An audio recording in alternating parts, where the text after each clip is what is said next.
everybody. We are now live. So first off, I just want to introduce this whole thing as a voice acting seminar. I don't really have an official title, so we're just gonna roll with that right now. As I explained to the people participating, any mistakes that are made, we will just roll on through. so don't worry if you hear something that just sounds really odd, because we're gonna keep going. All right. So everybody here has been working with me in some way on a project. And it may be either minor, it may be big, it doesn't matter. I've asked all these people and they have talked with me in some way, and we have been working on some sort of project that I have created. Um, and this is my way of sort of paying back in that gratitude that they've given me. And besides that, I'm also giving this chance for anybody else, not just in the Discord, also live on Twitch. People that know people, hand out the link.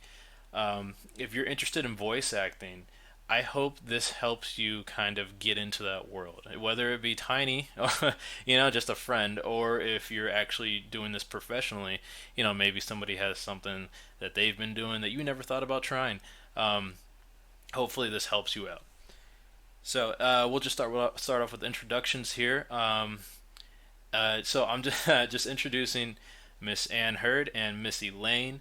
These are two of some of my veteran voice actors in the Discord, and we are going off of their actual performance. We're not going off of years. We're not going off of time in doing voice acting overall. It's just actual performance that I have seen. Not to put anybody else down, but we're just saying that these people have more experience and the actual ability to perform. So Miss Anne, if you'd like to say hi. Hello, I'm Anne. All right. And Elaine. Hi there. Hi, everybody. I'm Elaine Weatherby. All right. And live with us that can you'll be also hearing is Lycan, Maui, and Zach in the Discord, and they will be asking questions along the way. So yeah, just so you know, they are here right now. If y'all would like to say hi, starting with Lycan, Hey, how's it going? I'm Lycan from the Tower 115 podcast. and Hey we there. will we will get into promoting also what they do. Maui. Hi, I'm Maui. I am Pathios' sister. And she is a great performer in the Broadway style of musical talents. And Zach, Hi, I'm Zach. I exist. there you go. That's all you need to know about that man. And that man is a great performer in the voice acting talents. All right, so everybody in the Discord is wanting to learn, and they also want to give in their input. So we're just going to go straight into the first topic, and we are already past the introductions, and we will start with experiences. So we'll just start with top down here. So Anne, and then we'll go to Elaine as I ask these questions. My very first question, obviously, is just how long have both y'all been doing this? Uh, well, I've been doing a voiceover consistently for a year, pretty much all during COVID, so not very long. Oh wow. Okay. Yeah, yeah. So like I said, when you and I spoke before, I consider myself a novice still. I'm every day learning new things about what I can do with my voice and how to tell a story that's engaging. Aside from my acting background, that is really what is informing a lot of the voice work that I do so far. Okay, so for the just to give reference on that, how long have you been doing acting? I've been doing acting for about 12 years consistently. Oh, I've taken classes, performed on stage, on camera. Um, that I don't know what else to say about that. I've No, been that doing it for a long time, it seems like. yeah, no, that's I mean, so as the great Scott Allen has said before, if anybody caught that little interview with the Heathen's Intent Part One, acting is voice acting, just without the movement. Or, well, Hmm. you use that experience for the voice acting. So that kind of gives it 12 years, give or take. Not everything is voice acting, but that experience has definitely propelled you to make me believe. I thought you had done this for years, clearly. So, you know, I didn't think about it because you didn't give me. You did say that you just hadn't been doing it for a while, and I'm thinking like, okay, maybe like 3, 4 years. No, you just since COVID. So, um, Yeah, yeah. I actually started to uh, kind of look into doing it several years ago, but I just and it didn't really like pan out for anything. So I got busy with acting and my day job and just didn't really follow through with it until I had a lot of time on my hands during COVID. So yeah, I figured what the hell, give it a yeah, shot. yeah. All right, now Andy Lane, how long have you been doing this? I have been doing this for about 3 years. And I just want to say, Anne, that means you're a natural. That's pretty awesome. Um, and you sound great. I've been doing it for about 3 years. I kind of had a bit of a midlife crisis, I guess I would say. I mean, I'm not like anywhere near midlife, but when I was 29, about to turn 30, I made the decision to pursue voice acting because I really wasn't liking where I was at my desk job. And I told myself, in another 30 years, I'm going to look back and regret not doing voiceover if I don't pursue it now. Yeah, and that that's really hard to to like just want to do something like this as a full time or sometimes even you know part time because Mhm. there's just so much going on, and then you start to just look at it and you're like, man, I could spare some time to do this right now, but this is coming up Right. in like 30 minutes. Do I really want to at least record? Or it really starts to weigh on you, and just day by day. Mhm. So I completely see that, and I understand that. Like that's a big deal. That not everybody really thinks about. Just you hear the voicing, you think that this is great, this is awesome. They must have been doing it for years without any real interruption. You see it as a job, a full fledged job for everybody. You don't ever think about Mhm. the people that are doing it just when they can. So and how they build up to doing it for years on end. Right. Yeah.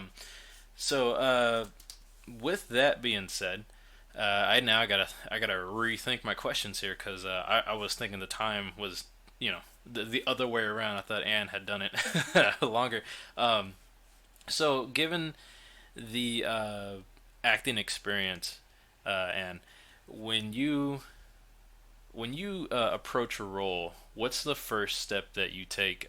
Is it from the voice, or is it from like the atmosphere? Is it from studying the character? Because I know some people either dive just right into it. They just got to hear like, my character is evil. Okay, I got it. They don't. They just have a generic idea and then they kind of roll into it more that way. Or how do Do you you? mean like do you mean like from an acting standpoint or voice acting? Because there's a slight difference. Yeah, there you go. That I went way too far with my idea.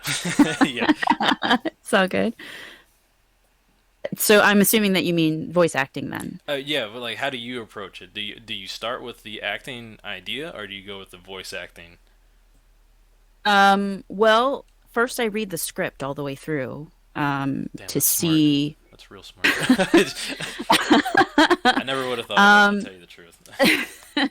yeah, I don't just read my character's parts because just reading that doesn't give me a lot of like, when you're having a conversation, like you and I right now, we're having a conversation. I don't know what you're going to say as an individual, but as an actor, from an outside perspective, I need to know why my character is saying what they're saying and how they're going to react to the person they're saying it to.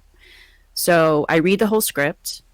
Um, I form an opinion or my character on how they feel about the person they're talking to, their environment, maybe create a little bit of backstory, some history to my character, and kind of just jump off from there. Yeah. Yeah, so given no guidance on a character, that's exact like you that's how you get into it. Yeah, yeah. All right, and Elaine, from your experience, how do you start off with a character? Well, I start off with basically just the characteristics that I'm given about the character. A lot of times when I'm asked to voice a role or voice a script, I'm being given adjectives. So, fresh, bright, airy, or, dark and, demure. I'm given adjectives most of the time and I kind of go off of that. Right. And then I go through the script and then I kind of envision me as that person. Um, I guess that's where the acting comes into play. Envisioning you actually being the person within the script. Right, right. You get more personal with it. You try to be the character. Right, definitely. Yeah, no, that damn. And here I am. I just read my script because I've dabbled into it, and all I do is read my character, and I'm like, okay, does that sound right? Oh, I'll just send it off. clearly, clearly, yeah, less experience there. Um, so yeah, that's damn, that's actually pretty good starts on just when you're given a role. um, and I like when you see is there have y'all ever been given a role that's like just daunting, or like is there something about a character that you can remember that just really you read it, and maybe just your character's lines and you're like, crap, 10 parts or 5 parts, crap. For sure. I, well, I actually work with a client who she was my very first client. She gave me my very first voiceover job. Awesome. And obviously I was nervous to get started with her, but it was actually um, not really it wasn't a character within a story or a novel or anything like that. She was actually writing um, a an English guide for foreigners to speak American English. Oh wow. And my part in it was I am reading, say, like a booklet, um, basically guiding you on how to say things. But from my perspective, I had to speak as a teacher, a young teacher, someone who's approachable, likable, but also stern and, authoritative so that you could be guided through the process. Um, and I found it daunting because her descriptive words were cute. You want to sound cute. And so I thought, I would bring it up to the higher register and speak this way. Right. But she really wanted me to smile when I speak. Um, and Uh, so it took a little bit of, okay, sending her off this first couple recordings and saying, how do you feel about that? And then her coming back to me and saying, okay, let's tweak this a little bit. Let's tweak that. Until we found, uh, the perfect voice. yeah, nitpicked away at the do's and don'ts of that Mm. character. um, Right. yeah, that's damn, smiling while voice acting does change a lot, and I don't know if it's like a snowball effect of just like one little thing that you try to do changes everything you're doing, or if it's just Yes. like yeah, you know, yeah, that's just got to be it. The Those tiny little adjustments that you make, sometimes physically or with your facial expressions, really comes out of your voice a lot clearer. Like Elaine was saying, when she receives adjectives about her character, and how to make that come alive with your voice, it's kind of challenging, um, when you don't have any other like ways to inform your character. So yeah, I'm learning about that in my commercial class right now. I'm taking a voiceover commercial class, and my instructor says, yes, if you're doing like a tongue-in-cheek thing, you want to smile through it, just to make sure that it's relayed through airwaves to who's ever listening. So it's really yeah. interesting, the process of it all. Yeah, yeah. No, No, I understand that. I'm pretty sure everybody in life has at least smiled their way through something they don't care for. That's at least. um, there's a lot of areas, obviously, in voice acting that people might not be thinking about. Clearly, the just the motions as you're going, because if I one thing I've noticed is definitely just standing in a studio, um, or standing in a room where you're recording compared to sitting down at a computer or being cheap like me and using your phone to record while you're underneath a blanket, which I learned from a good friend of mine, Mark Griffin Jr. There, he taught me a lot about cheap ways of recording, but I wasn't, and I've noticed I wasn't able to capture any of that. I couldn't use emotions. I wasn't I wasn't able to stand there and just go through like an aggressive scene. Maybe my character had to do that, or just moving in general. You realize you do a lot of movement when you're trying to voice act because as you're sitting there, it starts to come out naturally.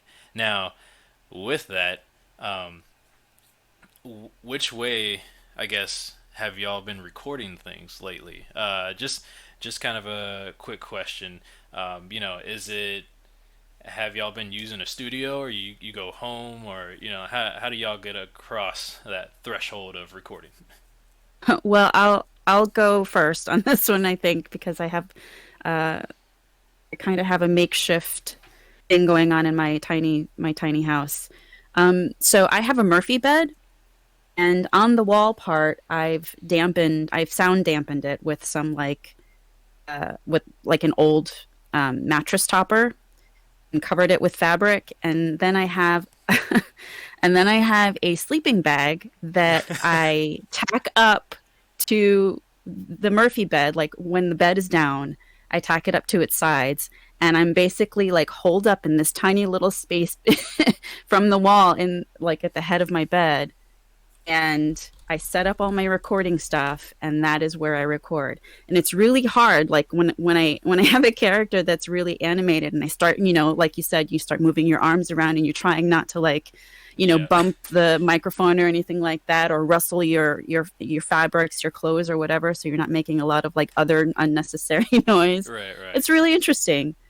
Um, I mean, for what I can afford and not have to be around a lot of people, especially now, Right. um, the sound quality isn't terrible, so can't complain much.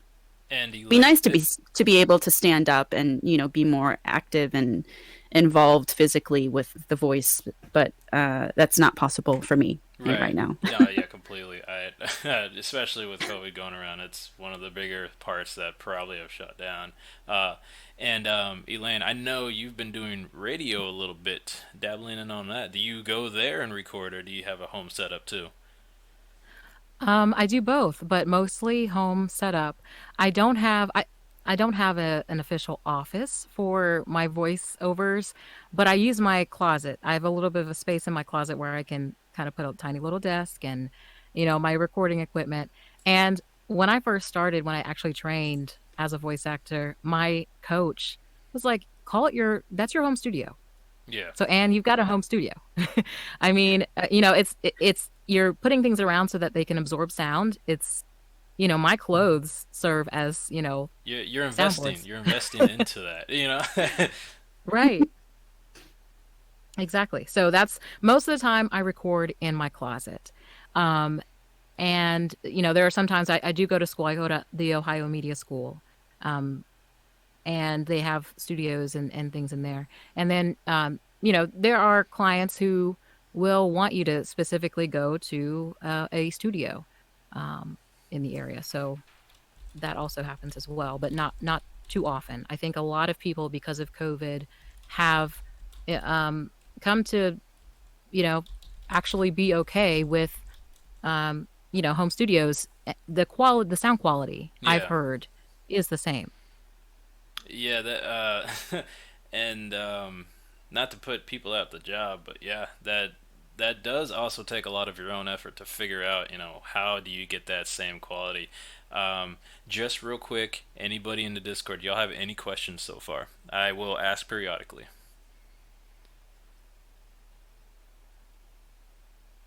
No, no. Okay. All right. Cool. We're gonna keep going. Just checking. Just checking. So yeah, the quality. Now, there's two sides to that. I guess in like a major area is what you use, and then where you record is definitely going to impact your quality regardless of like where you go. um, I would also like to add the time of day, especially if you're living in a high traffic flight yeah, path, yeah, that or you makes have a lot of dogs in your neighborhood. Yeah. So I record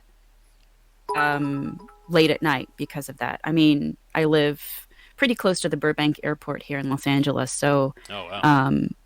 even at night, I can still hear. But and there's a train, and dogs barking. Dogs is the most what is the word that I'm looking for? Like the most impenetrable noise into the microphone.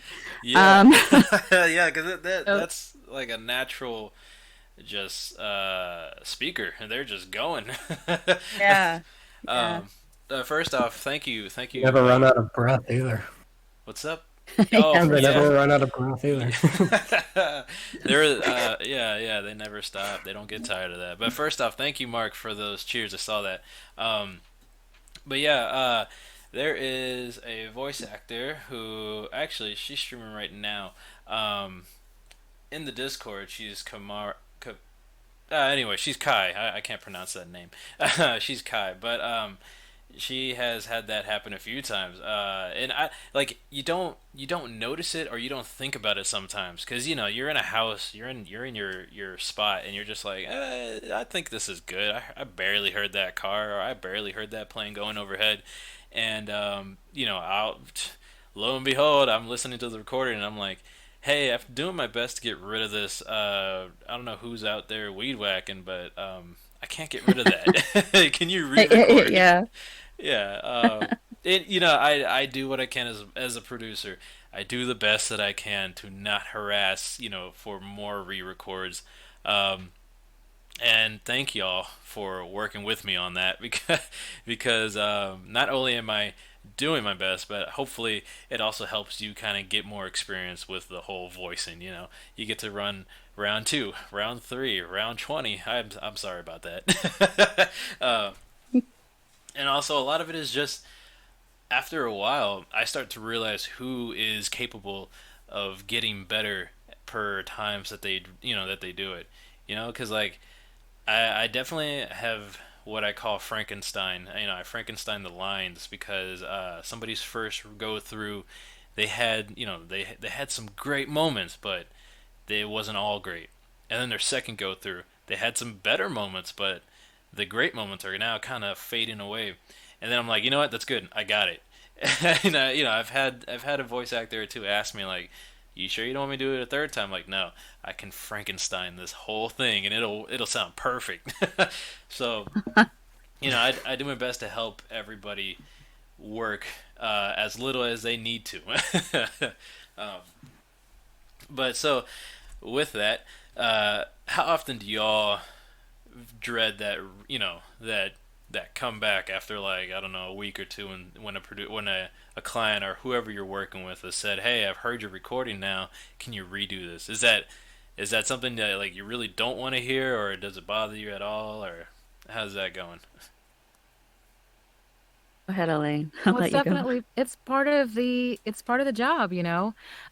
When I first started out, I was a little frustrated. And then, my coach was like, "Okay, that's what you're supposed to do." The good thing is they're telling you what they want to hear.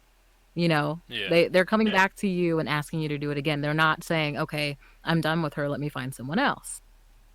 But that is a part of the job, and that's okay. That's completely fine to do. Um, but I mean, it is a little frustrating if it comes back multiple times. Um, but I now expect either a script change or them asking me to change, something that I voiced. Oh God, a script change. Jesus, how do people? I can't imagine doing that on the fly. Like once I've written something, I'm done. That's it. It's good. Mhm. uh, Dang, that's weird. So I'm It still, happened. just so everybody knows, I'm still kind of new also to this whole thing.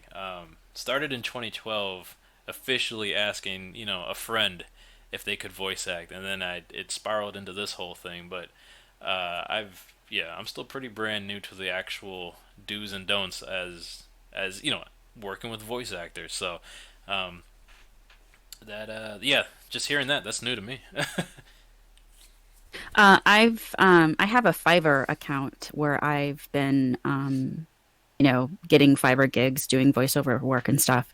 And I've learned through the process of asking clarifying questions as far as like where what direction to take my voice in the script that they send me, because sometimes it seems like they're not really sure, and they do use a lot of adjective descriptors and that sort of thing. And so even with just that, sometimes they won't send me the other characters lines. So um, They're it's just afraid. like, They're afraid of giving away the whole thing. I feel that. I yeah. feel that.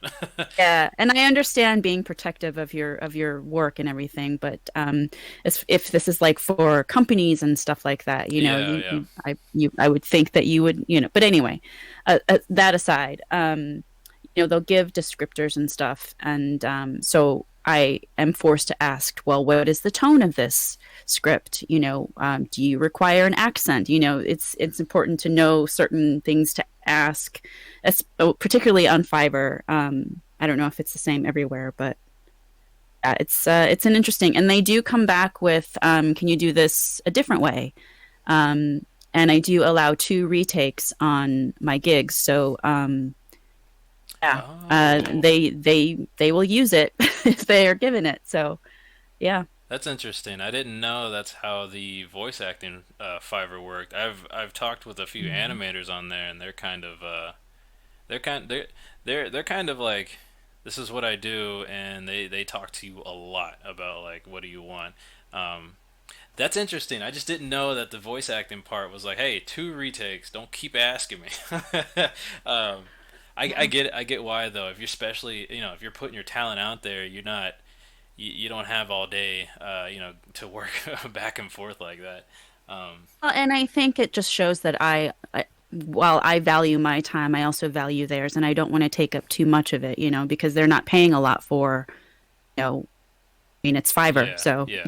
No, yeah. Mhm. So when it comes to time management on like like if I send somebody a script, I'm not. It's Yeah, I have no sense of time when it comes to. I'm like, yeah, I'm working with what I can, so please keep working with me. Yeah. So, but no, I get it. The whole professionalism is there.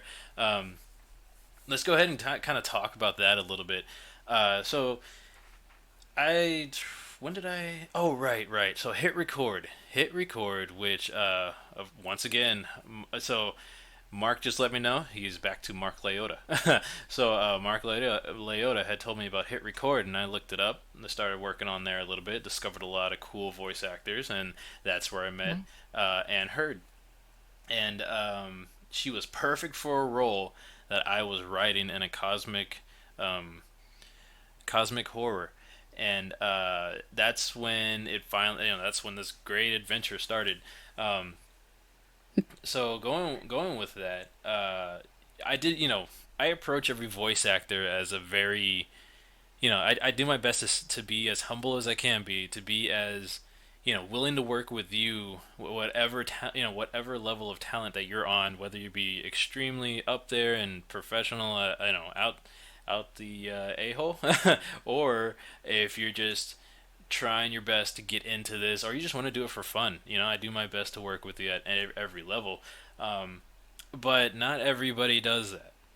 So, with that, what is at least one good story and one terrible story of working with somebody, that just either really was, really great to work with, or just really terrible? On hit record or what? Well, Just in general. yeah, just in general. Like I said, we'll start from top to bottom. So, starting with Anne. Um, hmm. Well, Oh, you don't gotta can't. reveal names. That's cool. We're not we're not dime dropping people. Uh, I haven't really experienced a lot of bad uh collaborations. I mean, I always try to go into a project with a team player mentality, because we are working together to create art, and tell a story. I mean, we're all storytellers in some way, shape, or form. So I think it's just, yeah. I mean, that's how I approach it, with just a you know Yeah. team player thought. Yeah. No, I completely get that. That's perfect for somebody that's trying to get an audio drama going. That's all we look for. And Elaine, what are your good or bad stories you got? Ooh. Um, Oh, geez. let's see. Okay, I do have one that actually ended up not happening for me, but it turned out to be a good opportunity for another voice actor that I know. Oh, Um, there was an author that approached me, and she really liked my tone of voice, but she wanted me to change my accent. And I can do some accents, but this particular one, I really struggled to do. And um, and looking back now, I think I was a lot more invested in it because it was one of my first, job offers. And right. so I was like, I really want to nail this. Why is it not working? And now looking back, I'm just like, it is okay. Like sometimes jobs aren't the right fit for you. Yeah. Sometimes it just doesn't work out, and that client or the author or the artist find someone else that better fits that role. Um, but for me, it was that particular job where I was reading a novel, and this author wanted me to voice in a particular accent that I really couldn't nail, and I felt horrible about it. But I knew someone who was from the South and had that accent and naturally, and so I was able to Yeah. Yeah. make it happen. Um, so that was my terrible experience. But honestly, just for anyone out there that's new to voiceover, it is okay to say no, or or to just talk to the whoever's asking you to do voice work. If you don't feel right about it, it's important to communicate that. Yeah. Um, Yeah. Go ahead. Go ahead. Sorry. No, and then my good story. I guess my most favorite project that I've worked on was with someone who was kind of developing the story as he went along, and he asked me to help write the story, and so it Oh. kind of Wow. because he knew I kind of dabble in creative writing. I write some short stories myself. Yeah. But he was just like, "Well, what do you think? Where should we go with this?" Ye- And so it turned out to be kind of like a collaborative project. But I had the most fun because I had some control over it, and I knew kind of my character. I knew her because I wrote her, Right. and yeah, I mean, it was one of those just creative links on Instagram, and it was like he's like, I don't have any money, but I'll put your name out there, and we'll see what happens. And I mean, it was one of those most fulfilling projects I've ever been on, and I'm like, if you have another story for me to help you with, I'm there, Right. because it's mostly about the experience, you Yeah. know. Yeah. No, I completely get it. That, that. Okay. So before I forget, uh, that's that whole experience idea. Um, what I've discovered, and I've learned this from Ismay, wherever she's not in here. So Ismay is another voice actress that I've been working with, and she's in the Discord. But on her streams, she'll actually be playing a game, and it's like text-based games, and that's where she does a lot of practice. Is literally just sitting there streaming it, but she's doing the voices. Just experience in general. You know, it doesn't have to be a project. You just sit around and try out a voice. Yeah, this is before I forget, 'cause that's a small thing. But what I wanted to talk about was that return too. That creative, was cool with you doing that. They were just like, hey, I'll do what I can, and then you were just like, hey, I would love to voice another role if you ever got something for me.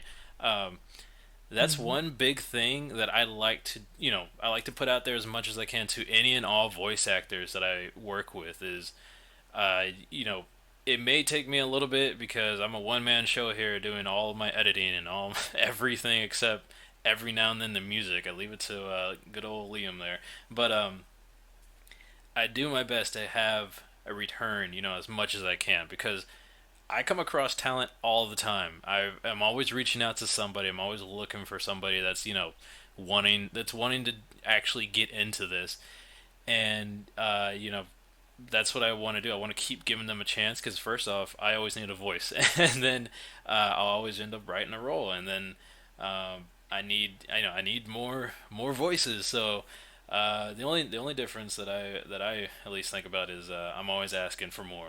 Can you do that kind of voice? Can you do this kind of voice? So just Hmm.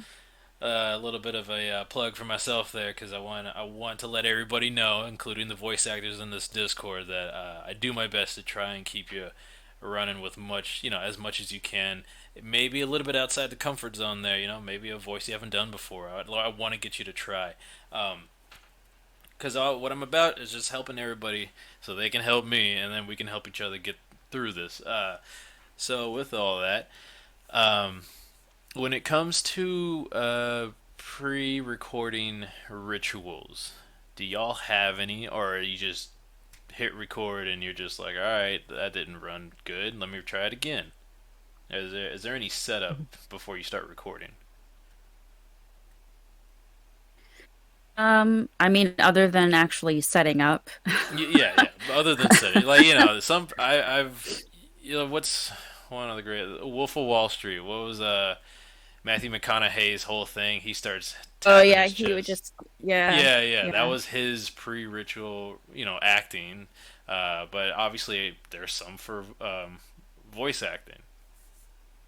Well, I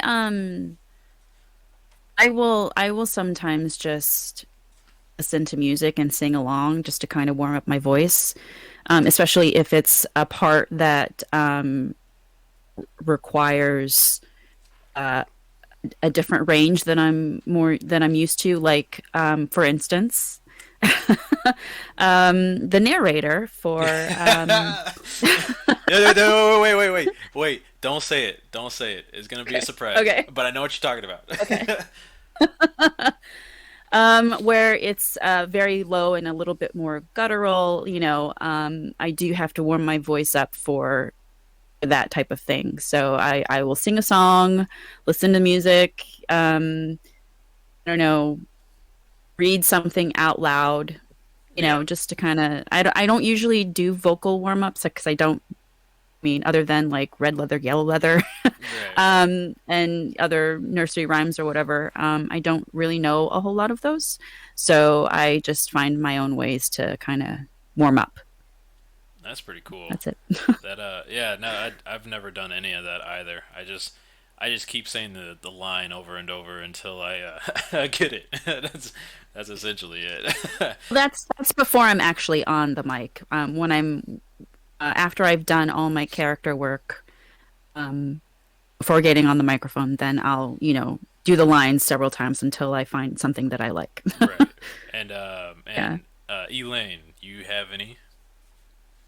I've got, I mean, oh goodness, I've got several that I do kind of, I kind of mix them up every time, but singing is one thing I do as well, and I think singing is great for warming up. I mean, Mm. especially if you want to get to the higher registers and the lower registers. I mean, it just really opens everything up. But another thing that I do is kind of like a lip trill. I blow a lot of air through my lips because that gets your diaphragm working, and then you have a little bit more control over the breath that you're putting out there, so that you're Oh, that's reducing what your that does. plosives and right.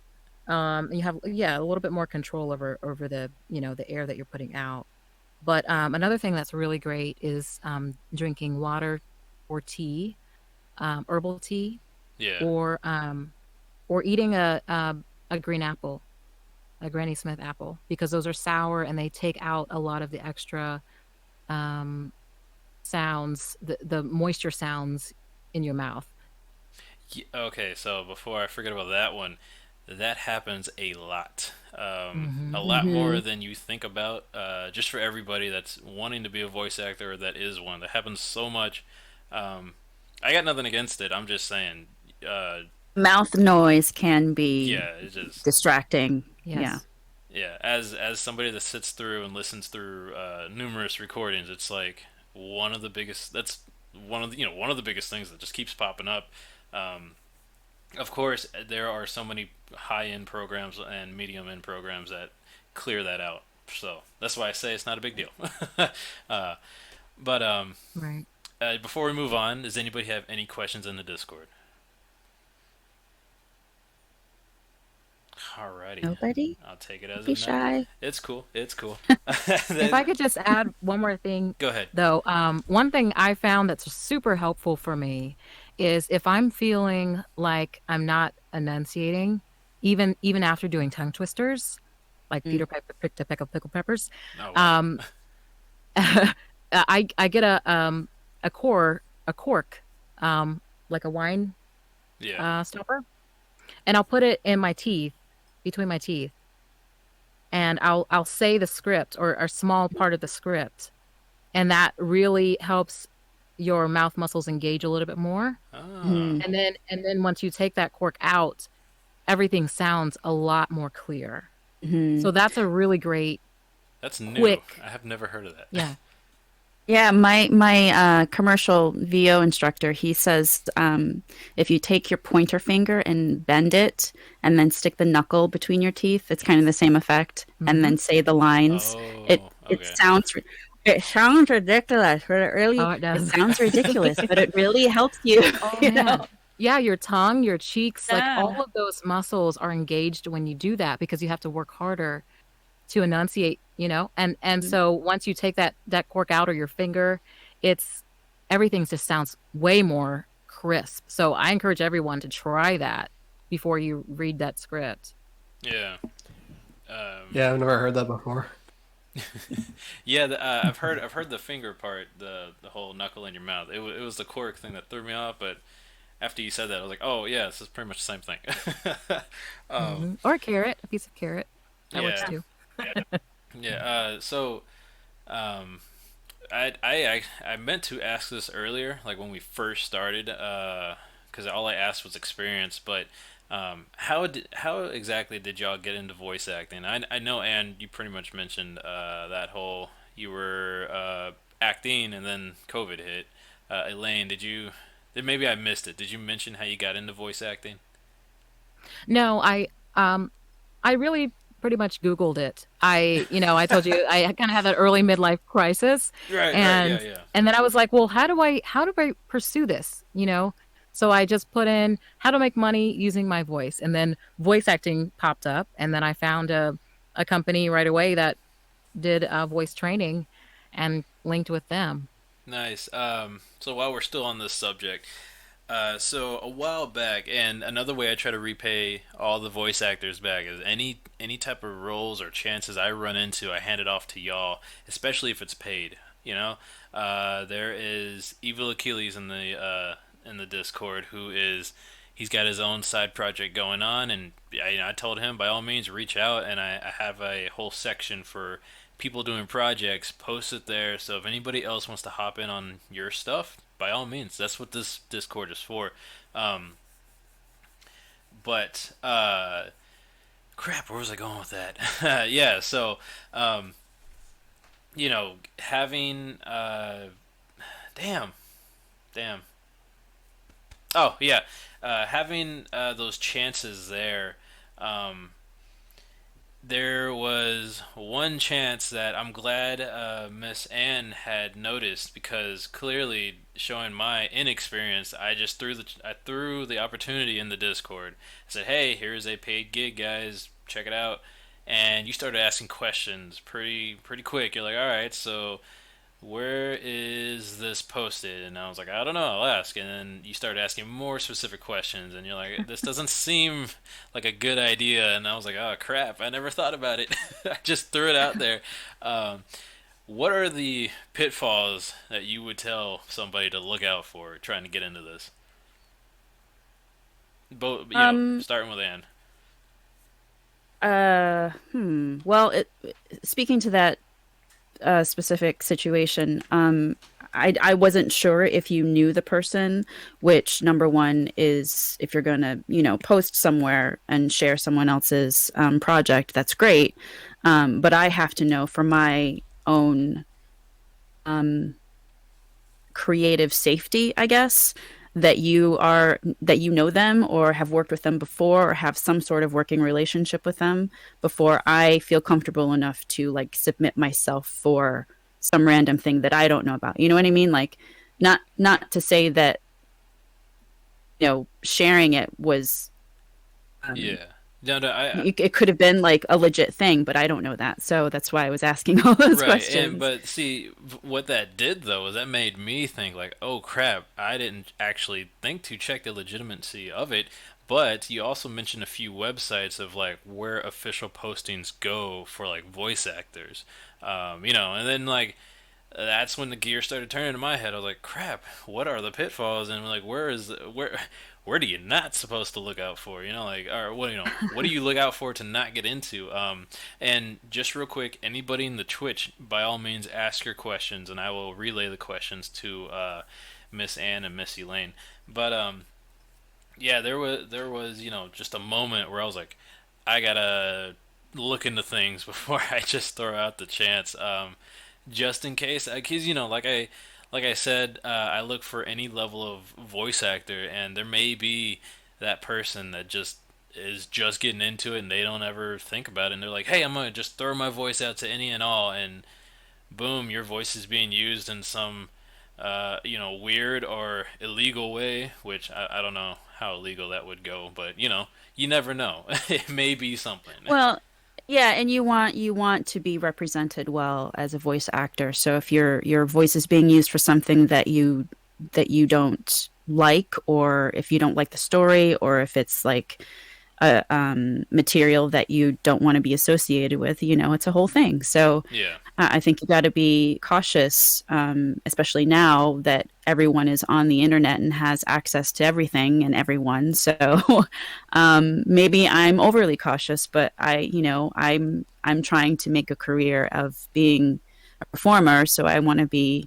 you know, um, Right, right. You I because like you're pursuing it as a thing, and not to say nobody else is, but when you are pursuing anything professionally, yeah, clearly you don't already want a bad image before you've already gotten into it, you know? yeah, Yeah. yeah. And So yeah, go ahead. as an actor, I have an account on Actors Access. That is a site that a lot of actors use to self-submit themselves for projects. Um, Not all projects are going to be available to actors who self-submit. So if you have representation, they will see more projects that they will submit you for that the actor themselves don't see on the back end of the site. So, and sometimes they do post voiceover projects on there. They're mostly acting projects, but they do, some people do post voiceover stuff for podcasts and audio dramas and some commercials on there. And I think voices123.com is a place that people go to. Yeah, it's I haven't been on there. it's one of Yeah, I haven't those. been on there Yeah, sorry, go ahead. yet. Yeah, it's strictly voiceover. When they do a lot of like business voiceover commercial, and I think they do some animation. Elaine might know more about this than me, but yeah, it is a paid membership and it's quite pricey. But if you can afford it, I would say go for it. I'm not on there because I can't afford it right now. And Elaine, do you have anything you'd like to say about this topic? Oh, sure.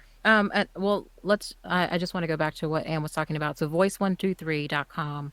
I'm on there, but I just have that free membership to where I cannot um, audition for things. But if someone, hears my voice on my profile, then and they can invite me. So I mean, there are some free options, I guess, on some of those pay to play sites.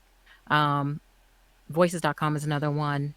They're huge, but Fiverr is great. Voquent, Voquent, that one I believe is completely free. And then Nice. there's ACX.com, which is what Audible or Amazon uses for the Audible Yeah. narrations. Actually, there was somebody I had run into, and that's one of the chances that they were going through that. hmm Yeah, And then there's Upwork, which is a lot like Fiverr. But one thing I would say to kind of protect yourself, and there's nothing wrong with being cautious, um, because your time is valuable, and you don't want your voice used for something that you don't agree with or that you didn't agree to. Um, Mhm. I think what's really important is to do your research, especially if it's a paying job. Do your research on the company or the person. Um, Maybe see their history, see if they've worked with other people before, um, other projects, and then also it's important to have something in writing, Mhm. a contract or just even emails showing I agree to this. yeah, Um, and one thing that's great about doing work through a site is Voice123 or Fiverr or any of those will require that the person that's hiring you submit their information as far as their bank information and all of that. So that way you know that it's secure. Another thing I want to say is that when you're reading a script for someone and they give you a whole script, it's important to just provide first a sample. So maybe just the first couple of sentences or skip around a little bit. So that way, if you're feeling like, okay, they might just check out of this site and then use my voice for whatever they want, you can at yeah, least just give them little snippets here and there. And that way they don't have the entire thing to use yeah, if they have ulterior motives. yeah. Because like when Anne was talking about receiving like just your own character, and having to go off of just one character. Um, that that goes both ways. As a voice actor, you don't got to put everything out there. Samples, samples is perfect. Matter of fact, that's how I've reached out to a lot of people. Is I've heard one little sample here, one little sample there, knew they would fit in a character, and then I was just like, you know what? Let's see if they're willing to try more roles. Because that's what it's about. Just getting better at your talent. um, Not that there's anything wrong with having a one voice that works. Um, so we're running into about an hour. If y'all have some time, I'm still willing to keep going. If y'all are kind of wanting to cut it short, then we can go ahead. Not that it's short; it's already been an hour. I'm good. Babies are asleep. Yeah. I'm good. Okay, cool. I'm good. I'm good to go. Cool. We'll run. We'll keep going. So for this is probably a good time to ask. Anybody have any questions in the Discord? I have one, Here we go. Zach, go for it. which is why did you get into voice acting? Because we've talked about the how you voice act, how you approach a script, but what made you have the drive to go through it, right? That is a good question. That is why. Um, well, as an actor, I'm a glutton for punishment. Oof. We get a lot of no's and we get a lot of negative feedback sometimes, but also some good stuff. And I was starving for a creative outlet, especially during COVID, which is when I started really focusing on doing voiceover. Um, and it seemed like voiceover was really the only way to satiate that that craving for some creativity. So I hopped on Hit Record and Casting Call Club, which is another site you can. That's a real good one for, I would say, beginning. There's a Yeah. lot of just random startup projects on Casting Call Club. Hmm. Yeah, and it was just, another way to form, and that is really all I am born to do. All right, and Elaine. I would say it's just something that it works for me. It's a passion of mine that I had from an early age. I just never really pursued it or didn't really think that it was a real career until I Googled it. Um, but when I was little, probably that age, when your parents kind of trust you to wash yourself, you know, no longer looking, Right. over you as they're teaching you how to clean up. But I just remember being in the bathroom by myself, like cleaning up, getting ready for bed, and just thinking about different voices. Like, how would my mother say this? How would my grandmother say this? Oh, And how would yes. a child who's younger than me say this? And just saying the same phrases over and over again. But I think my interest really peaked when I would say maybe 10ish. Um, I grew up in a very sheltered home, and so I didn't have access to um, a radio in my room or any kind of TV in the house, any music, secular music. I guess I would say I was raised in a really strict Christian home, and so all we had were cassette tapes that we could listen to, and they were audio dramas, like Christian audio dramas. And I just remember hearing amazing actors, and just being kind of my mind was taken places. That's what I love about audio dramas, is that you're able to, when it's really good, you're able to envision everything that's happening in your mind, and it's just kind of like a personal experience for me.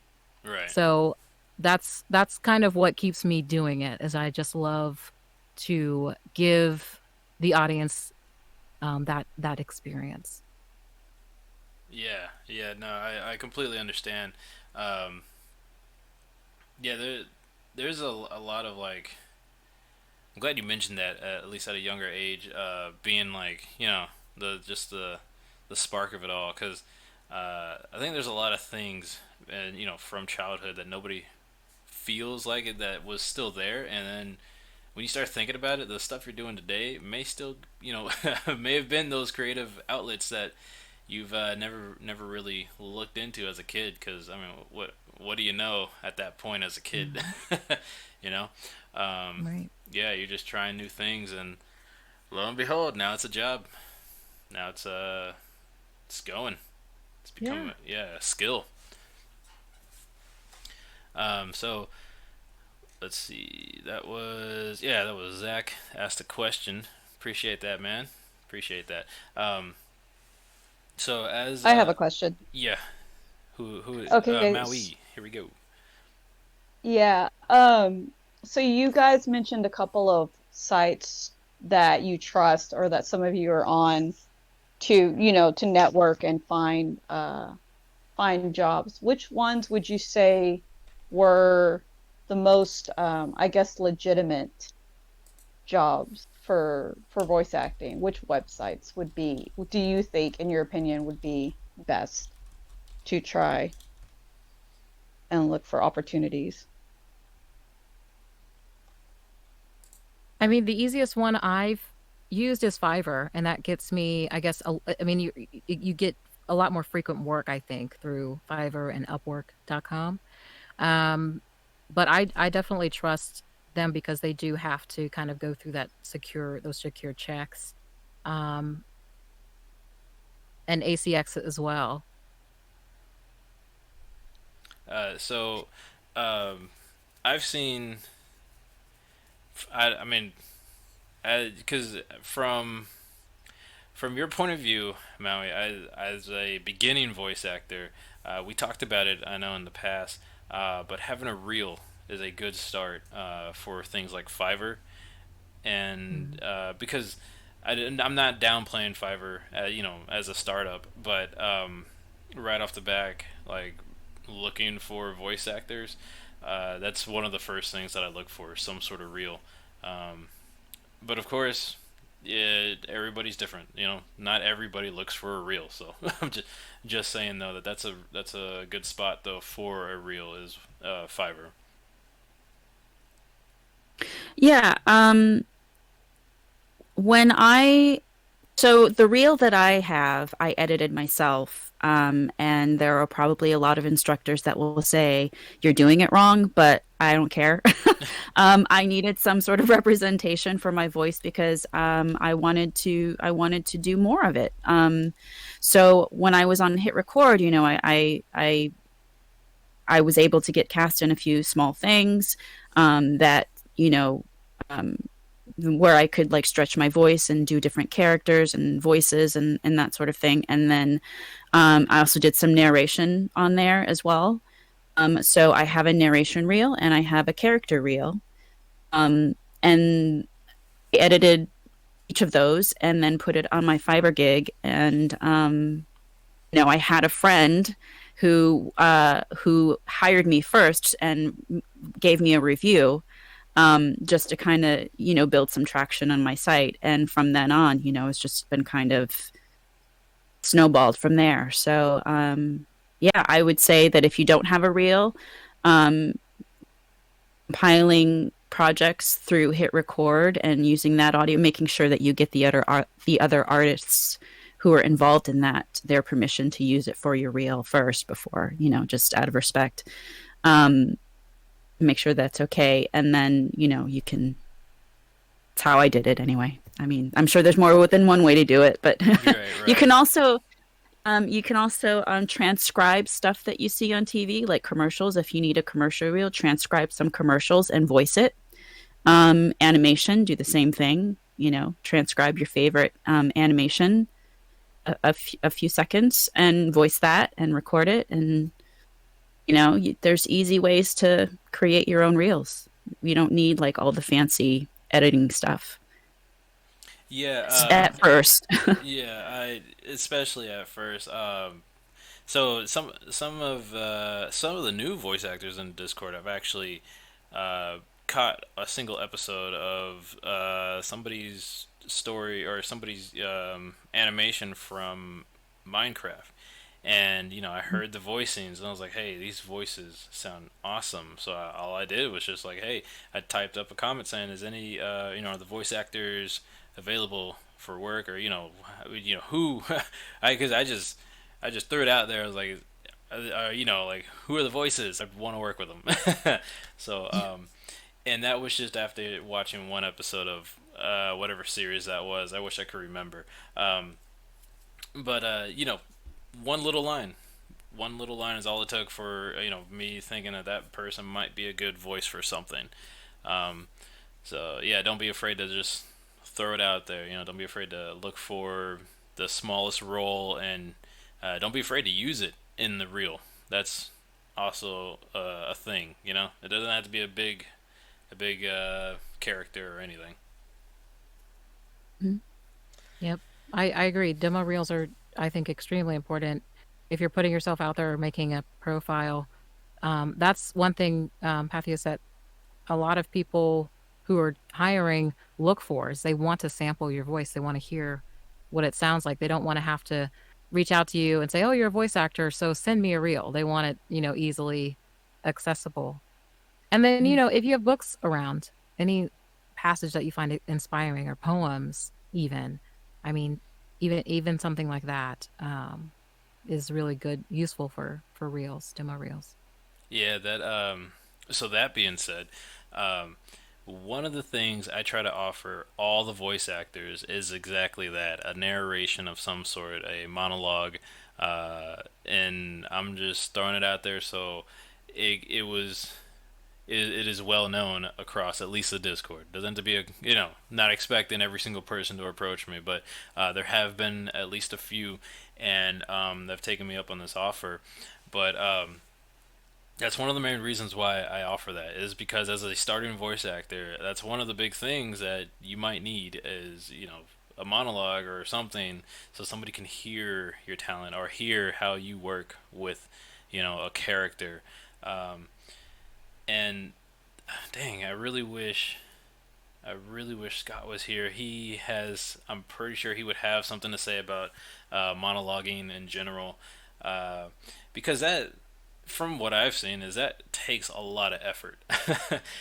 Just talking, just even like narrating alone has taken a lot of effort. As Miss Ann said, it took her some effort to get into that role. It wasn't, it may sound simple because you're just hearing somebody talk, just progress the story, telling the details, and you're like, all right, that's simple stuff I don't really care for, but it took some effort to do that. It took a lot more effort than it seemed. Mm. Um, so what? And after I ask this question, I'm going to head off for a second, but I'll be back. But what is the most difficult roles that y'all have had to approach, and how do y'all approach those difficult roles? Because let's say the person you're working with, they really want to use you for that role, but it's kind of out of your realm. Like, do you just give up on it, or do you actually have a method of trying to get through that role? Now, I will be right back. I guess that's my cue. Or Elaine, maybe you have something insightful. Well, I would say one thing I find really challenging is narrating, along a lengthy novel and a lengthy story, Hmm. because it's like you know the character, you know the voice, I think, but the amount of time that you spend on it can be daunting. And Yes, absolutely. so it's like sometimes you've got to give yourself a little bit of a break so that you can maintain the character, I guess. Um, Yeah, I did an audiobook once. I have to say it is not my cup of tea, mm, but it was my first one. I got it through Casting Call Club. I actually auditioned for narrator on a different project, and the guy said, "Well, you're not quite right for this one, but I have this other thing that I really want you on. Will you do it?" And I was like, "Yeah." um, it was for Final Fantasy VII. It was a book written by MJ Gallagher. J Gallagher. It's still in editing because he hired also other voice actors to characterize the voice the characters. okay. So when he brought me on, he asked me to basically narrate the whole thing. Well, as an actor, I could not create character voices for the characters, so I narrated and I voiced all the characters in their voice. Wow. Um, that was interesting, and it took a really long time. I learned through my process how important it is to edit as you go. Um, Hmm. because at the end, you don't want to sit there editing hours and hours of audio, um, you know, deleting ums and ahs and getting the right take in there. So you kind of have to do it as you go, so you're not wasting your precious time. It's Definitely. very time consuming. I am back. I apologize. I had to go check on the babies. Um, yeah, my wife she's got the baby, so I didn't want to like we're trying to get the baby out of the bed, so Okay. didn't want to leave her that long with the baby, and she's like, "What are you doing?" And but turns out she's all good. So I had caught the end of that. Elaine, have you gone yet? Oh, yes.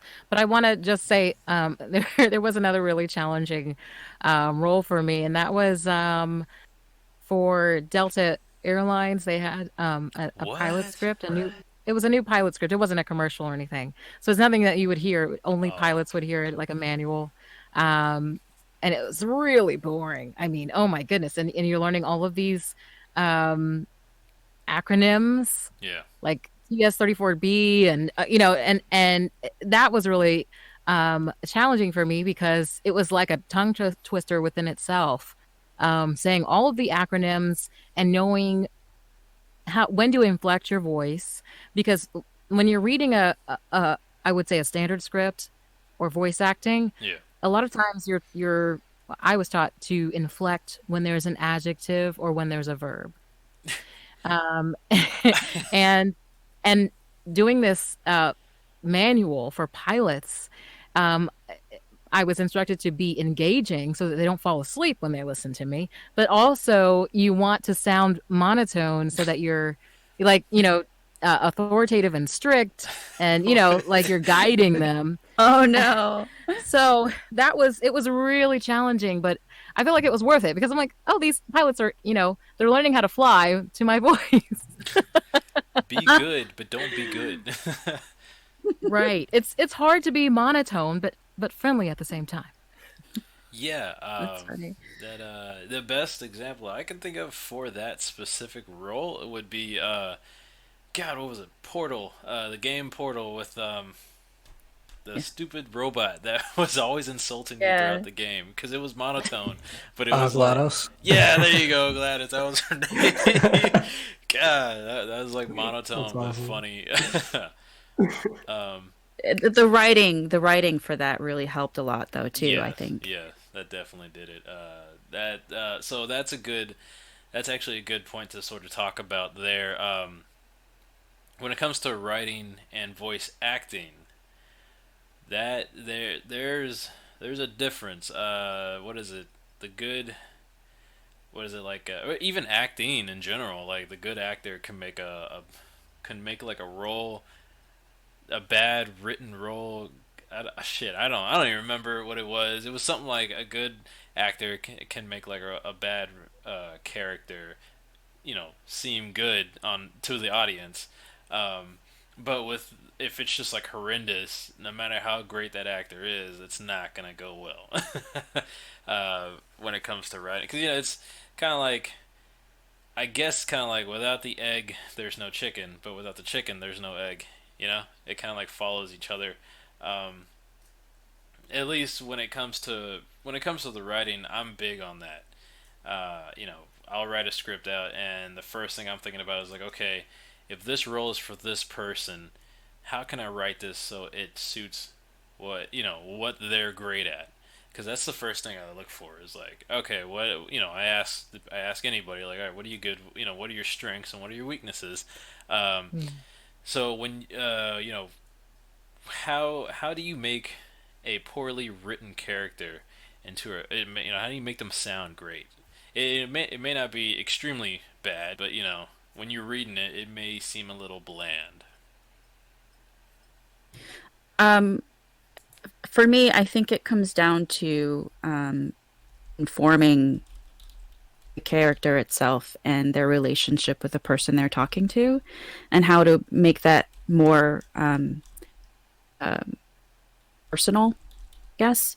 So if the line is something like, I think you're beautiful, it can sound really cheesy depending on who is saying it and how you say it.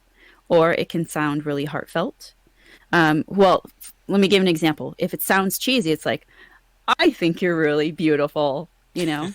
Yeah. Um, um, but if it's something more heartfelt, it's something like, I think you're really beautiful. It's just a matter of how you inform the character and how you feel about the people that you're talking to. I think that makes a big difference. Uh, If that makes any sense. no, it does. Real quick, good old Zach has requested a stretch, and I have, because we've been sitting for like an hour. well, good sir, I went to go check on Le Baby, so True. I got up. But yes, we have been sitting. So everybody take a quick breather. It's just while I actually recoup and think about something for the topics. So Sounds good. I'm gonna keep the audio up and everything. I'm just going over some stuff. This was now a clever diversion. Yes. Oh, we still live? We are. Yeah. Nothing's paused. Maybe I asked him to do it, and this is my way of doing that. Maybe. Do some vocal warm ups while you're stretching. Right?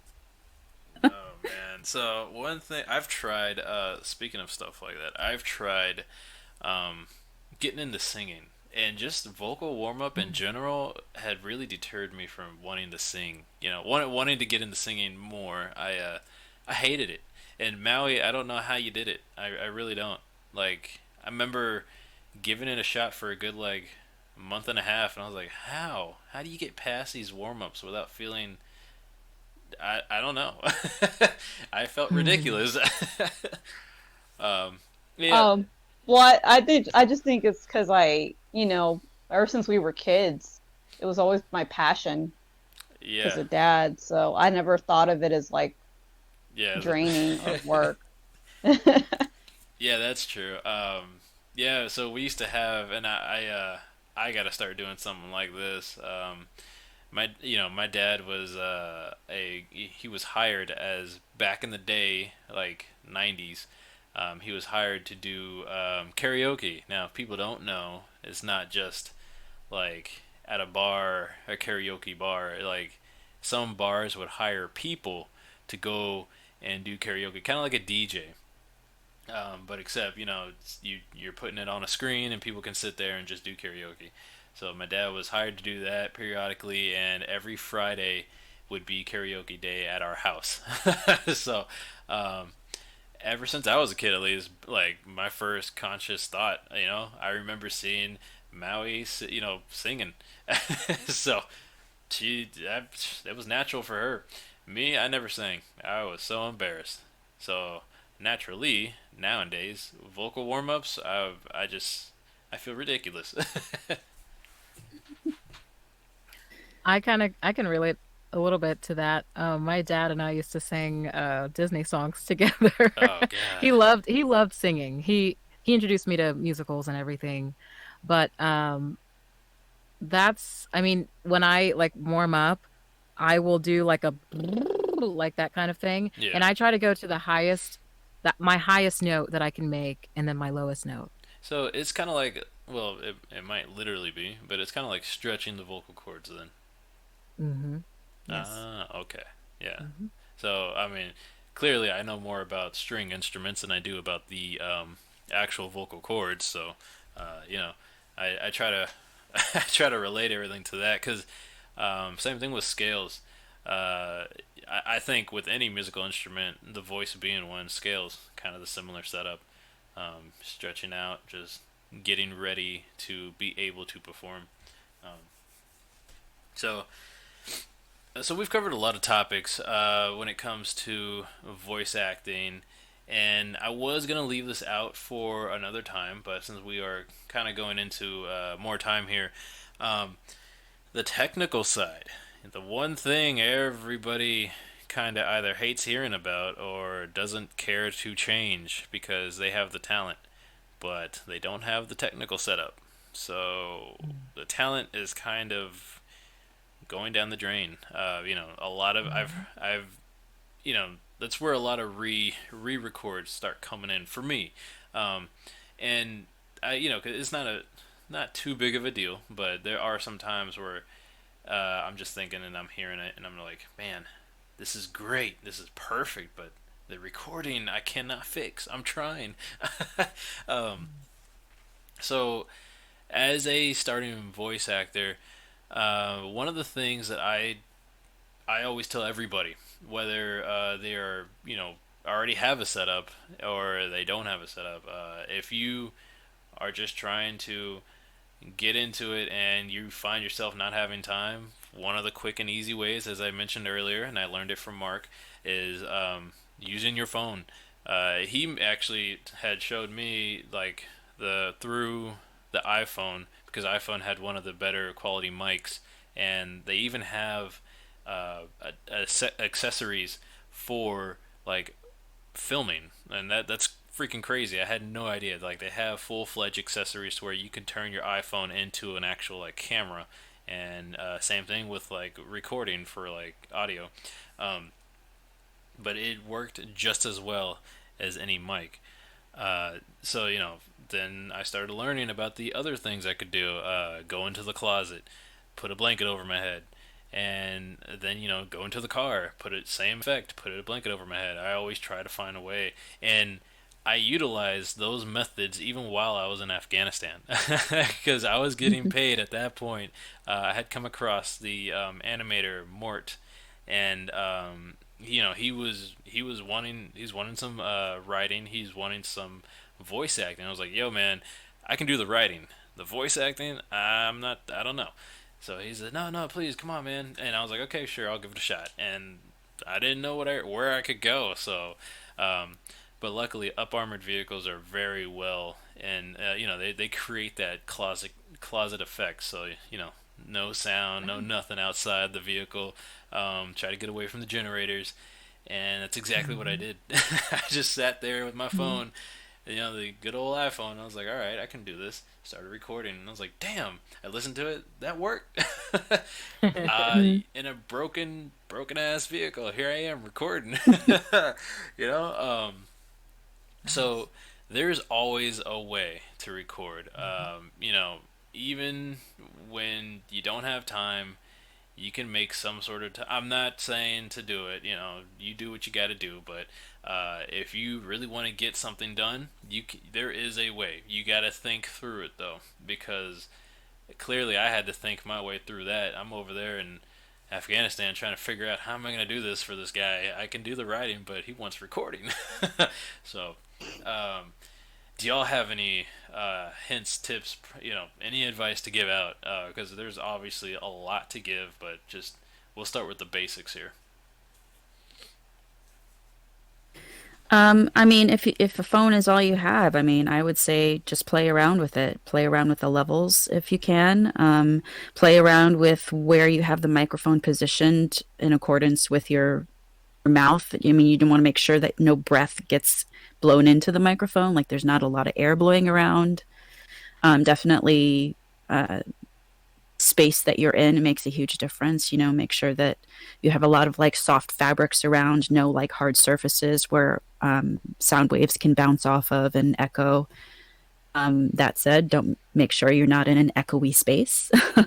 um, yeah, I mean, I would just say, pick your recorder and just play with that, and see what comes out of it.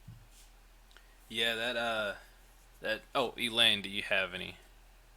No, I agree. One thing I found helpful is hooking my headphones up. If I'm sending a raw recording through my phone, if I'm out somewhere or something like that, um, hooking my headphones up to my phone and speaking through the headphone speaker, I found to be a little bit more clear.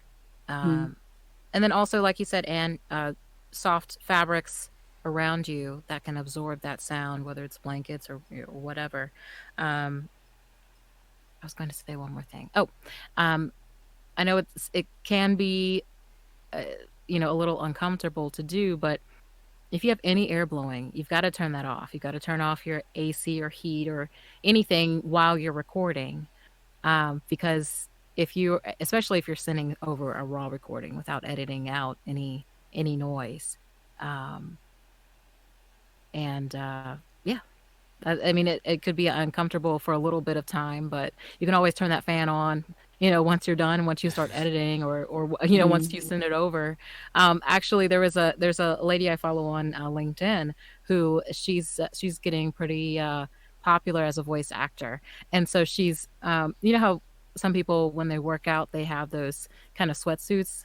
Yeah. Well, she kind of converted her suit. She has like a suit, but she put ice packs in them so that when Oh. she's when she's recording and she has to turn off her AC, you know, a lot of Yeah. times you can overheat, there's no Mm. air moving. And so she puts ice packs in her suit so that way she stays cool while she's in there recording.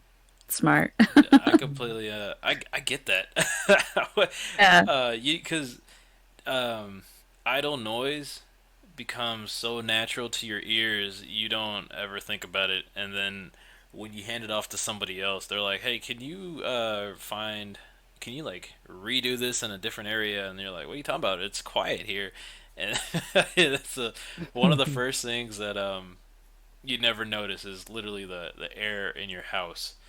I mean, Yeah. I mean, come on, you're not really gonna turn it off to begin with when you're starting off. You don't ever think about that. It's just Yeah, natural. I think playing back is another key element though too, because if you're, I mean, I don't know if anyone does this, but if you record something and be like, that was good, I'm just going to send that off without even listening to it. And then when you do listen to it, listen past the voice and listen to the ambient sound to make sure there's like no weirdness, before you send it off. That makes it sound more the most professional as you can, if there's like no dogs barking in the background or, any hissing Right. from whatever is outside. So. Yeah, yeah, and so Definitely. there, just so did you have something to say, Elaine? I didn't catch that. Oh no, I was just agreeing. Definitely, Oh, definitely. okay. Listen back. 'Cause you never know. You could sound like a robot. It could come Yeah. through way different than you Yeah. intended. Yeah, yeah, that's right. So there are plenty of voice actors I've one time voice actors. When I say one time, I mean like because I always tell people you're looking for kind of longevity, you want to keep working, or you're cool with just doing one time script and that's it, and then that's the one timers. But I've gotten plenty of voicing from them where it's been just like that.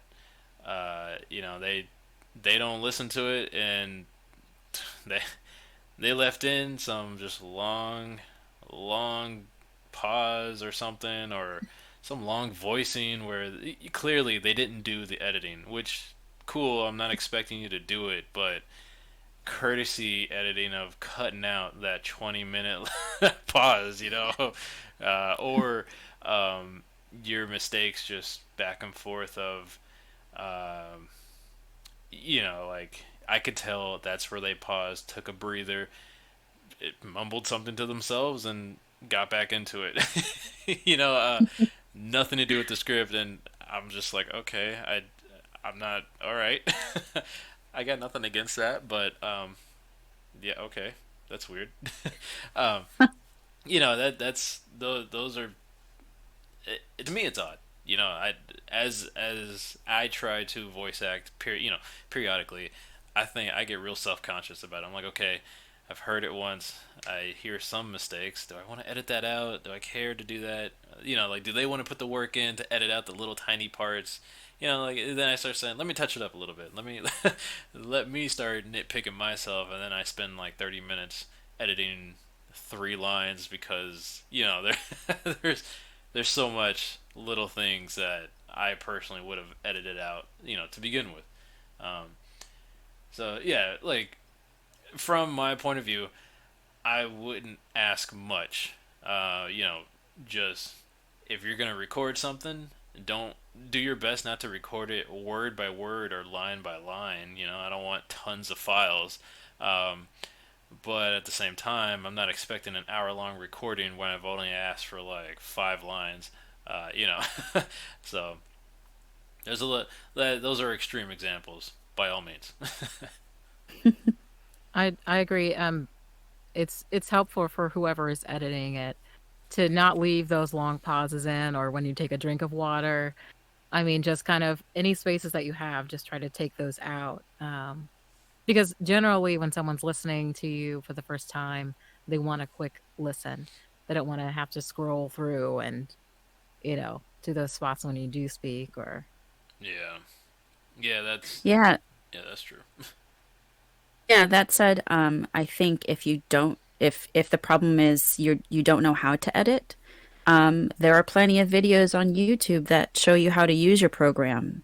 I use Audacity. I'm sure there's other programs that other people use that you can, if you don't know how, look it up. Definitely. Learn your craft. At learning how to edit yourself is part of your craft. So you want to get more gigs and even more paying gigs, you got to learn how to do that stuff. I mean, it's not the most fun, but it's vital to, being a professional voiceover artist. Right. That's a good point to bring in. So this last topic, what we're going to talk about is just that. Loving the craft.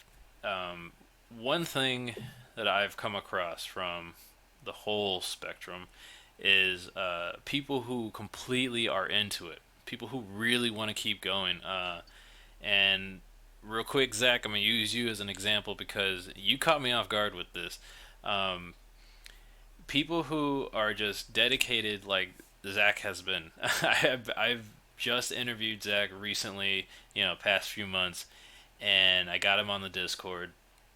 And my first chance to throw a script at him, he was cool with everything. He was cool with redos. He was cool with like when I was really looking for a specific voice, a specific sound, And then I wanted to check his levels, his recording area, and he was cool with it. He was just like, "Hey, man, yeah, sure, we can talk real quick." And I was like, "Hey, can you say these lines real quick, like loud? I just want to hear how that's gonna sound." And because I wasn't expecting him to just go back and forth with recording because as I said earlier, I don't want to harass people for constant redos, so I want to hash out everything right then and there and figure it out. So but that showed me that he was into voice acting. He was dedicated to at least fixing whatever issues there may have been and working with a project lead without really feeling uncomfortable, which they're as a beginning voice actor, I approach everybody as they may not like talking to somebody new. They may just be looking for just send me the script and that's all I need. No back and forth on anything.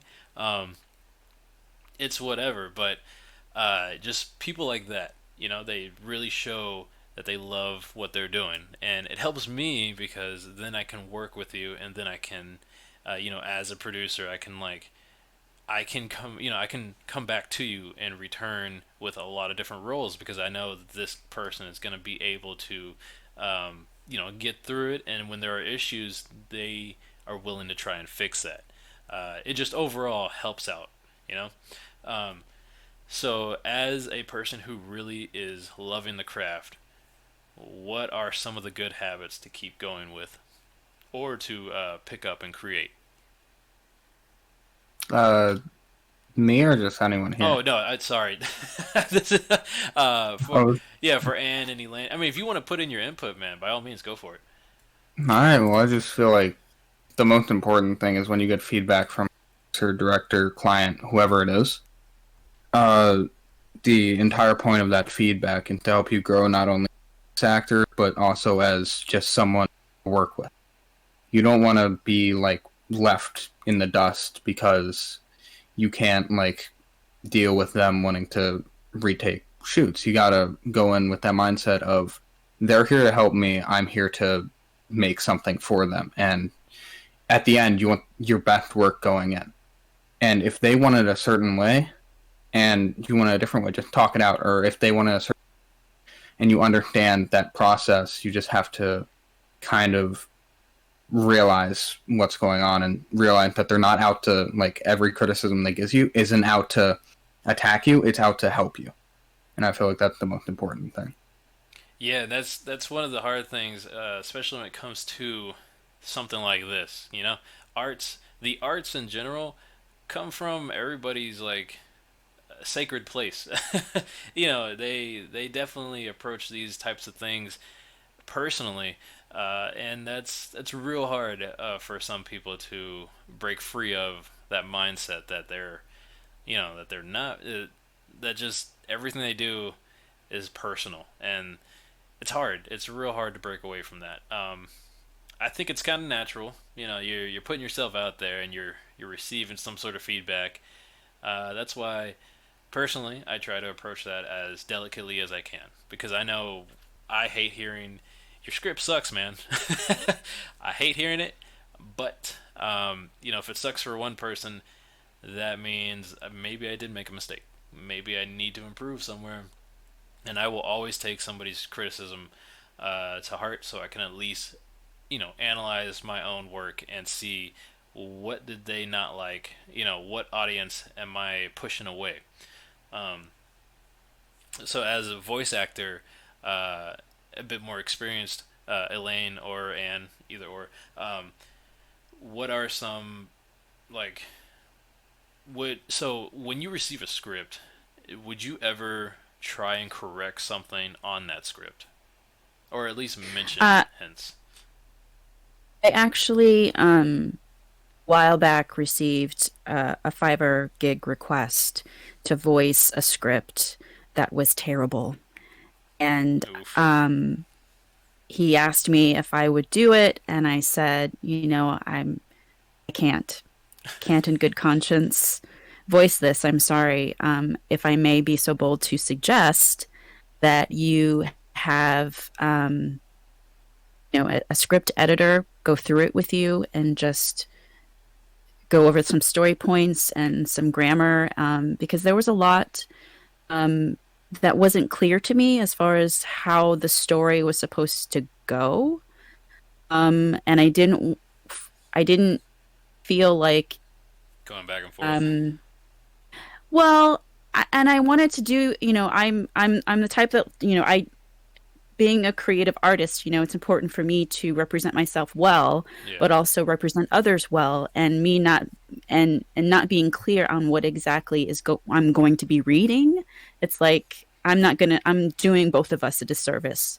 So, so in my mind, in that aspect, I was genuinely trying to help him by suggesting these things, and I don't know how he took it because he never responded. Oh So, man. but You I didn't but I like it. did say it. I mean, I did respond with respect and for his creative art. But it's sometimes it's hard to, if it's not being received well, there's no other way it can be taken. So no matter how, say Yeah. it. So Yeah. Elaine, do you have any words on that? Oh, I totally agree with Anne. I mean, I think it's important to communicate. If the script is not great, yeah, I think it's important to suggest, someone to actually edit or proofread. And you can also, if that's one of your strengths is writing, you can charge for proofreading as well. I've done that before, and especially if the script is relatively good, but there's grammatical errors or maybe a better way that something could be said, I will suggest that.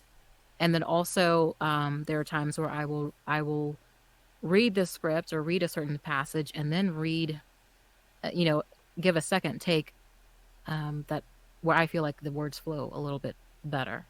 And I would say most of the time that I've done that, um, the author or the client has been appreciative or liked that second take. So That's there's nothing wrong with communicating that. Mhm. Um, yeah. yeah. That's one of my big things, or that I'm big on, is communication.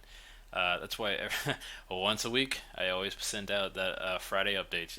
Just so everybody knows that I'm still good, I'm still alive, and you know, in return, if you got any questions, communication. And when it comes to scripts, yeah, that's definitely a big deal because nobody wants to hand off a script. Well, at least I would think nobody wants to hand off a script, and it's being read in a completely different perspective. Um, and maybe the character's supposed to be angry, but you're reading it as like, this doesn't seem like you would want to be angry at this time. I'm sorry, I was reading that wrong. uh, Communication right there. Um, of course, in the most respectful way. Nobody's asking to be beat up about the whole ordeal. Uh, but yeah, when you love the craft, you reach out. You reach out. Because besides wanting to perform well, you want this role to represent you well when it's in full product, when it's in its final areas. Like you put that role in, that character is supposed to be some way, and you're like, wow, that person really sold that. That person is doing awesome at selling that character. So yeah, there's definitely a lot of areas where I guess people just don't really think about the the craft in general. And I say that from like years ago when I was thinking of voice acting. I was just like, that must have taken like 3 seconds. And, yeah, I just little did I know that person's probably sitting in a small booth being told, "All right, do this," and then they got the little beeps going, and they're just saying it over and over and over until the producer says, "That was good. That was it. We're good." Yeah, little did I know that's what that took. Yeah. Um, so, anybody have any questions in the Discord? No? Okay. Lycan, I have a question for you. For me, Yes. So, in case nobody knew, I know Lycan mentioned it earlier, he is from the Tower 115 podcast. And what exactly is the Tower 115 podcast? Quick, so short it's description. kind of a funny story, but it started out as like an alternate news type of thing. Like I was talking about conspiracies and aliens and whatever. But one day I was just like, I want to do a video about Warhammer because I just started getting into it, and then it just kind of evolved into a Warhammer podcast and more into a hobby side type of thing. Yeah, yeah, that will definitely dive you in. Just so everybody knows, we're doing closing right now. We're closing out. We're about to end.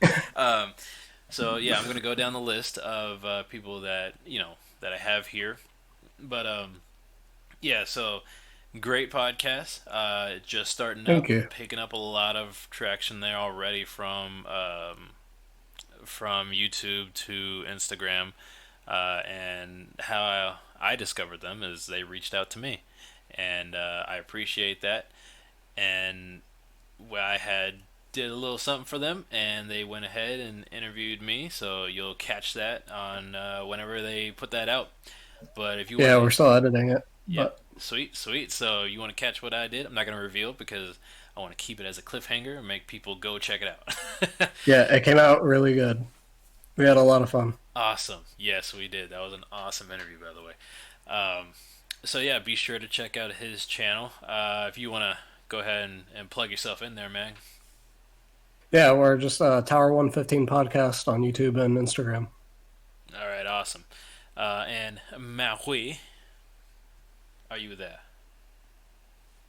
Yes, I am here. All right, now this one is a bit more of me lifting up because she is a voice actor I work with who is my sister. So she doesn't really have a website or a YouTube or anything, but you will be catching her on a new series that is coming out. I'm not going to reveal its name because this is going to be a full-fledged surprise. Matter of fact, nobody in the Discord has, well, they might have seen it, seen the intro animation for this that I worked with Patient Zero in the Discord. And quick little brief on that. We I had been looking for an animator. My one I currently had backed out, and then I was like, you know what, man? Patient Zero, let's figure this out. Let's animate, and we did it. That's how we made the intro. Um, but yes, Maui is a voice actor, and as I said, she has years of experience in like Broadway performance styles and singing, and that's her bread and butter right there. But um, I feel the voice acting, even as a beginner, is very good. It's like it is, it's almost natural, but she's got a bit of a coach, somebody that her good old soulmate that's working with sound design and everything. And after hearing numerous people voice acting, you kind of pick up on the do's and don'ts. So that's where he understands whenever I hand her a script how she starts, reading it. He understands like, nah, I think your brother might be looking for something like this. And then when I hear it back, yeah, it's exactly what I was looking for. So I just kind of want to put her out there. She'll be coming out soon, and when her stuff starts picking up, hopefully she'll start getting something, a reel or something, so I can help give that a plug in there. So that's Maui. Yeah, and I'm up for any pointers too.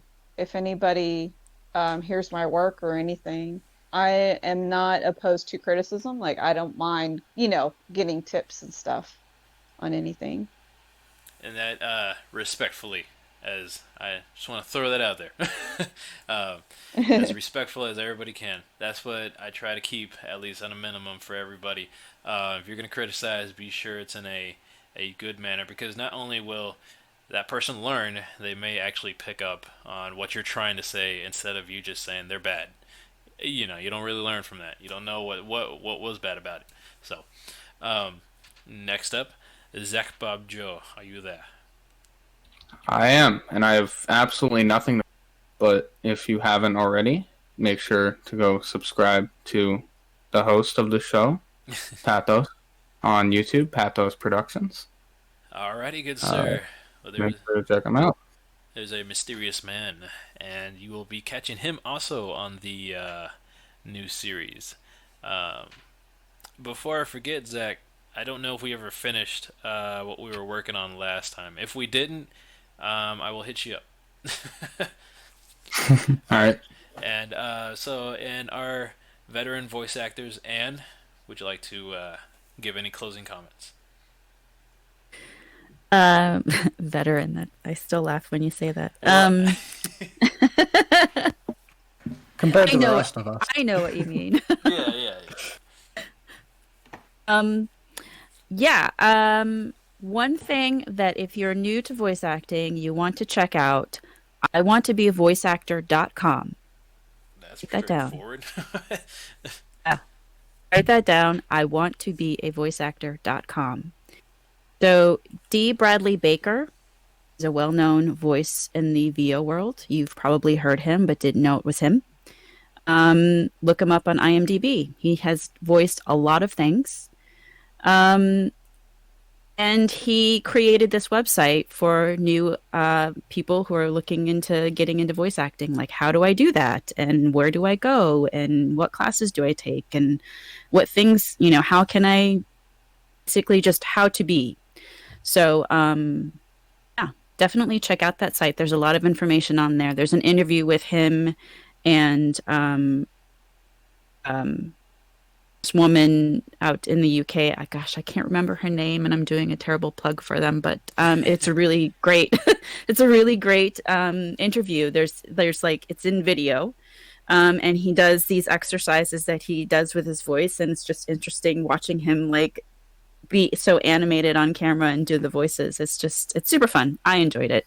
Maybe you will too. So, anyways, check it out. um, if you want to see what I'm up to, you can go to my website at follow the herd HURD followtheherd.com. I always thought that was awesome, by the way. How you named that was perfect. I'm also on Instagram at follow the number one herd HURD. All right, awesome. That's it. And Elaine. I think that was great advice that Anne gave is,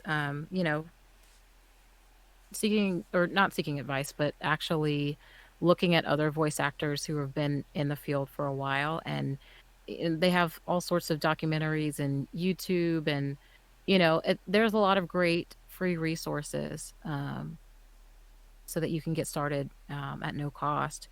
And practice, practice, practice, practice, practice. I mean, you never know who you can come into contact with if you put you put your practiced scripts out there. And social media is a really great place to start putting your stuff out there and marketing yourself. I mostly use Instagram, and my handle on there is at EW Voice. And my website is www.ewvoices.com. And I'm not only looking for paid work, but I love collaborating with people who write stories and co-writing. I love co-writing as well. So I'm really I really love and I'm really fulfilled when I collaborate with other artists. Awesome. So somebody that loves the craft just for the craft. Not to say nobody else does, but yes. So what I would like to say as a closing comment is I appreciate everybody that is here, everybody that continues to work with me, and everybody listening right now or that had went ahead and stopped by, because this whole recording will be on the channel on YouTube, Pathios Productions. You just Pathios space Productions. Pathios is Pathios. And for the Instagram, it will be Pathios same spelling, underscore productions. So you can check out numerous audio dramas where some of these voice actors are in the audio dramas right now, and upcoming audio dramas. And I will be posting links to everybody's information in the Discord right now that has been speaking. So if you want to, go ahead, check them out, and